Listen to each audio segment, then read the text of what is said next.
बिस्मिल्लाहिर्रहमानिर्रहीम। ला इलाहा इल्लल्लाह मुहम्मदुर रसूलुल्लाह सल्लल्लाहु अलैहि वसल्लम। अस्सलाम वालेकुम माय यूट्यूब फैमिली, कैसे हैं आप लोग? ठीक ठाक हैं? उम्मीद करता हूँ आप जहाँ कहीं भी होंगे खैरियत से होंगे। और अल्लाह पाक से दुआ है कि आप के घरों में रहमतें नाज़िल हों और कोई दुख तकलीफ़ आपके नज़दीक से भी ना गुज़रे और आप हमेशा हंसते मुस्कुराते रहें। आमीन सुम्मा आमीन। तो व्यूअर्स, पिछली वीडियो में मैंने ज़िक्र किया था अपने माजी के बारे में, तो नए व्यूअर्स के लिए मैं थोड़ा सा रिपीट कर देता हूँ कि छोटी एज से मुझे एक्टिंग का शौक़ था, एक्टर बनने का शौक़ था। तबीयत बड़ी शर्मीली थी और शर्म बड़ी आती थी और ये दो मुतज़ाद चीज़ें हैं। तो मैं बड़ी छोटी एज में किसी न किसी तरीके से अप्रोच करवा के तो फिल्म इंडस्ट्री में चला गया। अच्छा, फिल्म इंडस्ट्री में जाके अगर किसी को कहे ना, उस दौर में कहते थे ना कि जी मैंने एक्टिंग का एक्टर बनना है, या वो तो बड़ा मजाक उड़ाया जाता था, तो हूट किया जाता था। तो इसलिए मैंने डायरेक्शन का शोबा चुना। मैंने कहा कि डायरेक्शन के शोबे में जाता हूँ और उस माहौल में रहूँगा तो मुझे भी चांस शायद एडजस्ट हो जाऊंगा। तो इस सिलसिले में मैंने अप्रोच करवा के तो बड़े ही हमारे नामी ग्रामी डायरेक्टर जनाब सैयद एस सुलेमान साहब, मुझे शर्फ हासिल है कि मैं उनका शागिर्द हूँ। और हमारे टॉप मोस्ट डायरेक्टर सैयद नूर साहब और एम जावेद फाजल साहब भी एस सुलेमान साहब के शागिर्द हैं। तो इस तरह मुझे एक बहुत बड़ा एज मिलता है कि मैं इतनी अजीम हस्तियाँ, उनको अल्लाह पाक ने नवाजा, इज़्ज़त दी, वो बहुत ऊपर गए, मैं नहीं जा सका। लेकिन मुझे ये एजाज़ हासिल है कि जिस उस्ताद, हम एक ही उस्ताद के शागिर्द हैं, सैयद नूर साहब, एम जावेद फाजल साहब और मैं। अच्छा, तो मैं जिक्र कर रहा था कि मुझे सैयद नूर साहब बड़े प्यारे लगते थे। मैं उनको देखा करता था, देखता रहता था, बड़े क्यूट, लेकिन वो हमसे कभी हम कलाम नहीं हुआ करते थे। और जो भी उन्होंने ऑर्डर पास करना होता था, हमसे काम करवाना होता था, वो चीफ असिस्टेंट थे हमारे एम जावेद फाजल साहब, उनको कहा करते थे और वो आगे हमें कन्वे करते थे जो भी काम करना होता था। तो मेरा शौक़ था कि कभी न कोई ऐसा है कि सैयद नूर साहब, सैयद एस सुलेमान साहब मुझसे हम कलाम हो। और मैं अक्सर उनको खड़े, उनकी डायरेक्शन और मैं उनकी सूरत देखा करता था, देखते रहता था। अब ये समझ लें कि मैं उनका आशिक था, बचपन से उनका फ़ैन था। तो करना क्या हुआ, जीनत के सेट पे मैं बात कर रहा था कि मैं उनका शागिर्द हुआ। जीनत स्टार्ट हुई, जीनत मूवी जिसमें नदीम बेग साहब, शबनम बेगम, शाहिद साहब, तागा तालिश साहब, इब्राहिम नफीस साहब, ये बहुत बड़ी कास्ट थी, बहुत बड़ा यूनिट था, ये बहुत बड़ी फिल्म थी। ये इसके स्टार्ट में मैं उनका शागिर्द हुआ और जब वाइंड अप हो गया, सारी फिल्म कंप्लीट हो गई, तो अब वो आपको सुनाने लगा हूँ जो पिछले एपिसोड में मैंने आपसे कहा था कि मैं बताऊंगा, जो मेरे लिए एक बड़ा लकी और बड़ा ही एक बागो बहार दिन था, क्योंकि मुझे एक्टिंग का बड़ा शौक़ था। और मैंने ये भी बताया कि एस सुलेमान साहब हमें कोई लिफ्ट नहीं करवाते थे, हमसे हम कलाम होना, बल्कि मेरी आंखों मुझसे आंखें भी कभी चार नहीं हुई थी उनसे। तो अच्छा, उनकी ये खूबी ये थी कि मैं बच्चा था तो वो मुझे डे शिफ्ट में सिर्फ काम मुझसे लिया करते थे और नाइट शिफ्ट में मुझे उन्होंने कभी नहीं अपने साथ रखा। और वो मुझे 6 बजे जावेद फाजल साहब को कहते थे कि फरीद को घर भेज दो, क्योंकि मैं बच्चा था बिल्कुल। अच्छा, तो उस दिन क्या हुआ कि शूटिंग पैकअप हो गई और वो दिन आमतौर पे शूटिंग जब शाम 6 बजे पैकअप होती थी तो उसी वक्त डायरेक्टर और प्रोड्यूसर उठ के चले जाते थे सेट से, और बाकी क्रू जो है वो अपनी लाइट्स और कैमरामैन अपना कैमरा और वो सेटिंग करते। ये हमारी, और हम भी जैसे डायरेक्टर उठ के गए, हम भी उठ के चले गए, हमारी छुट्टी हो गई। उस दिन क्या हुआ कि मीटिंग लगी हुई है। अब मुझे नहीं पता नाइट क्या प्रोग्राम है, लेकिन वो बाद में पता चल गया। मैं आपको बता देता हूँ कि जीनत फिल्म सारी कंप्लीट हो गई थी और उसका एक मुस्लिम टाउन में एक कोठी इन्होंने रेंट पे ली हुई थी जिसे डेकोरेट किया गया था। फिल्म में शबनम और नदीम की शादी होती है और वो कोठी को उन्होंने बड़ा खूबसूरत सजाया हुआ, बहुत एक्स्ट्रा लड़के लड़कियां, बड़ा ज़्यादा यूनिट था। और बैंड बाजे, और एक नवाब था आगा तालिश का बेटा, और उसकी नवाबाना ठाठ से शादी होनी थी। तो वो जनाब बैठे हैं, और वो आखिरी सीन था जो कि पिक्चराइज किया गया सबसे एंड में, लेकिन वो फिल्म में सबसे स्टार्ट में वो सॉन्ग है, बनने के घर से मेहंदी लगाने कोई आ गया, बनने के घर से डोली उठाने कोई आ गया।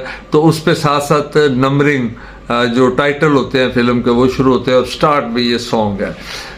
तो जनाब वो हम बैठे तो इतने में फ़ोन और उसमें नदीम और शबनम साहब का होना बड़ा ज़रूरी था, क्योंकि उनकी शादी थी और उनके रुखसती के सीन थे। तो नदीम साहब का फ़ोन आ गया जी कि मैं तो नहीं आ रहा, मैं तो, और नदीम उस वक्त का टॉप मोस्ट हीरो था और एस सुलेमान साहब टॉप डायरेक्टर थे। तो नदीम साहब का फ़ोन आ गया, मैं नहीं आ रहा जी किसी सूरत में भी, कोई उनको काम पड़ जाए या क्या या क्या। अच्छा, अब एस सुलेमान साहब बड़े परेशान हो गए, उन्होंने बड़ा बुरा भला भी कहा नदीम वो ये क्या वो क्या, क्योंकि प्रोड्यूसर भी बड़ा नाराज़, पूरी शिफ्ट पड़ गई, वो कोठी किराए पे ली हुई, डेकोरेशन ये वो, बहुत बड़ा सेट था। तो ये बड़े परेशान बैठे। अब हम हाथ रोज़ाना तो हम फ़ौरन चला जाया करते थे, ये भी निकल जाया करते, उस दिन अब ये परेशान बैठे हैं, नदीम को बुरा भला कह रहे हैं, डांट रहे हैं उनके बारे में, ये क्या पूरी शिफ्ट पड़ गई, अब ये नया सेट कैसे, तो ये वो, तो पूरा क्रू भी, स्टूडियो भी, सब यूनिट पूरा तैयार। तो बैठे रहे को आधा घंटा 15 मिनट, और जब जाहिर है जब तक डायरेक्टर नहीं जाएंगे हम तो जा ही नहीं सकते, हम हाथ बांध के जनाब उनके पीछे खड़े उनकी बातें सुन रहे हैं, और बातें हम ये सुन रहे हैं कि वो बड़े परेशान हैं कि अब क्या करें। तो उस दौर में मैंने भी, नदीम साहब ने भी ना कानों पे बाल जरा पूरे रखे होते थे, और वो स्टाइल, और हम भी क्योंकि हीरो बनने का तो उसी स्टाइल के मैंने बाल रखे हुए और कद काट, और मेरा भी तकरीबन काफ़ी देर उनकी अब सुनते रहे, परेशानी परेशानी परेशानी। और वो देखेंगे साल में पहली दफ़ा मौका आया कि मैं हाथ बांध के खड़ा था, दूसरे असिस्टेंट भी खड़े थे, तो सैयद नूर साहब की, सैयद सुलेमान साहब की नज़र अचानक मुझ पे पड़ी। तो वो ऐसे मुझे देखते तो मुझे देखने शुरू कर दिया उन्होंने। अब मैं बच्चा था, मैं कंफ्यूज हो गया, मैंने कहा साल में इन्होंने कभी तो मुझे हमसे बात नहीं की, कभी कुछ, तो वो मुझे ऐसे टुकर टुकर देखे जा रहे हैं, और मैं परेशान, मेरी टांगे कांपने शुरू हो गई, और मैं सोचा मुझसे कोई गलती सरजद हो गई है जिसकी ये मुझे अपना इतना घूर रहे हैं, इतना देख रहे हैं, ऊपर से नीचे तक मुझे देख रहे हैं, देख के एकदम से वो रिलैक्स होकर उठे हैं, सेट से बाहर जावेद फाजिल साहब के कान में उन्होंने कुछ कहा और वो सेट से बाहर चले गए। वो बाहर गए तो मैं जनाब खड़ा, मुझे कुछ पता नहीं। जावेद फाजिल साहब आए, साल में ये पहला मौका था कि अब क्योंकि वो रात की शिफ्ट थी, तो मुझे तो रात में कभी कोई शिफ्ट दिया नहीं करते थे। तो जावेद फाजिल साहब ने मुझे कहा फरीद आज आपने जाना नहीं है, आज आपने हमारे साथ नाइट शिफ्ट पे जाना है। मैंने कहा ओके जी। तो मैं बड़ा अजीब सी कन्फ्यूजन, मुझे बताया कुछ नहीं उन्होंने, हालांकि बताना चाहिए था, मैं ज़हनी तौर पर प्रिपेयर हो जाता, लेकिन मुझे शेटी इसके आ रही थी कुछ ना कुछ है। बहरहाल किस्सा मुख्तसर जी, उन्होंने मुझे एक वैगन में बिठा दिया, वहाँ बैंड बाजे वाले भी और ये और वो, और हम जनाब मुस्लिम टाउन कोठी में पहुँच गया। कोठी को जनाब इतनी लाइटिंग, इतनी फुल जड़ियाँ, इतना बड़ा कुछ, और सैकड़ों की तादाद में एक्स्ट्रा लड़के लड़कियाँ सूट पहने हुए ये वो बराती बन के वो खड़े हैं। तो मैं वहाँ पहुँच गया। किस्सा मुख्तसर जी कि मुझे काफ़ी देर में परेशान रहा कि क्या होगा, मैं ऐसे ही खड़ा हूँ, मुझे समझ ही कुछ नहीं, मैं क्या बच्चा सा था। तो थोड़ी देर में एक वो पीतल का थाल जैसे नहीं होता नवाबों का, थाल के अंदर उन्होंने, क्योंकि नवाब की शादी थी तो उन्होंने एक सूट बड़ा प्यारा चूड़ीदार पजामा, सफ़ेद कढ़ाई वाला कुर्ता, और ऊपर एक सफ़ेद शेरवानी टाइप का वो लेके मेरे पास आए। जावेद फाजिल साहब तो कहते हैं फरीद जाओ वॉशरूम में और इसको चेंज कर लो। तो तब जाके मुझे यकीन हुआ कि ये कुछ मुझसे करवाने वाले हैं। तो खैर मैं वॉशरूम में गया तो वहाँ वॉशरूम इतना प्यारा था, मेरा अपनी ज़िंदगी में पहली दफ़ा देखा। चारों तरफ शीशे लगे हुए थे और मैंने फेस वॉश किया साफ़ सुथरा होके। तो मैंने जब वो ड्रेस से तन किया, पहना, शेरवानी पहनी, खुस्सा पहना, बाहर आया, तो यकीन करें वो जितने सैकड़ों लोग खड़े थे वो हैरानों परेशान होके और उनकी बातें चमकोई मैंने सुनी कि ये नया हीरो कौन सा आ गया। बहरहाल किस्सा मुख्तसर कि इतनी देर में सही सुलेमान साहब भी आ गए। और पता ये चला कि वो मुझसे डुप्लीकेट करवा रहे हैं, क्योंकि मेरा बाल और कद काट सारा नदीम सब जैसा मिलता जुलता था, और वो पूरा जो सॉन्ग है उसमें वो सेहरा बांधा हुआ है, और वो शबनम बेगम के साथ जितने भी शॉट किए हैं, जितने भी सीन किए हैं मैंने, वो सेहरे के पीछे मैं हूँ। शो वहाँ ये किया गया कि वो नदीम साहब मैंने डुप्लीकेट किया उनका। बहरहाल मैं इसमें बड़ा खुश था, क्योंकि मेरी शर्मीली तबीयत थी, मेरे चेहरे पे सेहरा आ गया, तो बाकी सारा मैं ही नज़र आ रहा हूँ।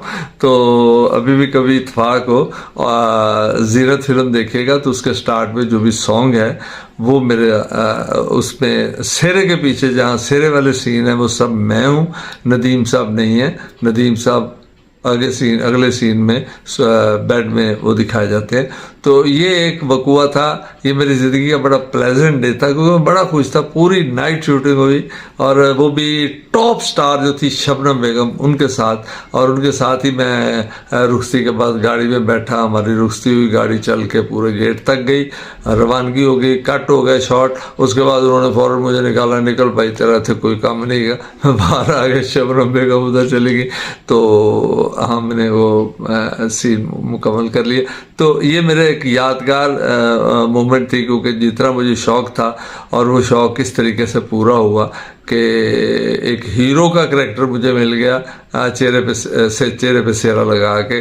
तो ये एक यादगार थी जो मैंने कहा मैं अपने व्यूअर्स से शेयर कर लूँ। और बड़ी बातें हैं मेरी फिल्म इंडस्ट्री के, वाक़यात बड़े हैं, जो कि इंशाल्लाह मैं नेक्स्ट वीडियो में आपके साथ कंटिन्यू रहेगा, को मैं आपसे बताता रहूँगा। बड़े हर उस वक्त के टॉप के एक्टर के साथ मेरी सलाम दुआ रही है, और मैं उनको बड़े क्लोजली जानता हूँ, और मैं आपको उनके बारे में बहुत कुछ बताऊँगा।